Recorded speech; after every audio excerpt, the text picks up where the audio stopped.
Shortcut money కోసం మీ నిజాయితీని పక్కన పెడుతున్నారా? అయితే ఒక్క నిమిషం ఆలోచించండి. మీరు సంపాదిస్తున్నది కేవలం డబ్బేనా? లేక మీ పరువును కూడా పణంగా పెడుతున్నారా? చరిత్ర సాక్షిగా నిజాయితీతో పనిచేసిన వాళ్ళే చివరికి గెలిచారు.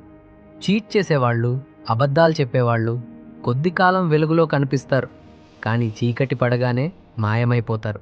నెట్వర్క్ మార్కెటింగ్‌లో మీరు అమ్మేది ప్రొడక్ట్ కాదు, మీ నమ్మకాన్ని.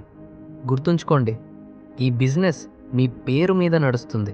మార్కెట్లో మీ పేరు బలంగా ఉంటే మీ బిజినెస్ కూడా అంతే బలంగా ఉంటుంది. ఏ రోజైతే క్యారెక్టర్ మీద మచ్చ పడుతుందో ఆ రోజే మీ సామ్రాజ్యం కూలిపోతుంది. నిజమైన విజయం రావడానికి సమయం పట్టవచ్చు, కానీ అది వచ్చినప్పుడు మీతో జీవితాంతం ఉంటుంది. నిజాయితీగా ఉండండి, నిలకడగా ఎదగండి. ఈ వీడియో మీ మనసుకి తాకితే ఇప్పుడే లైక్ చేయండి. నిజాయితీగా బిజినెస్ చేసే మీ పార్ట్నర్స్ అందరికీ ఈ వీడియోని షేర్ చేయండి. షార్ట్ కట్స్ లేని రియల్ సక్సెస్ కోసం ఇప్పుడే ఈ పేజీని ఫాలో చేయండి. Let's build with trust.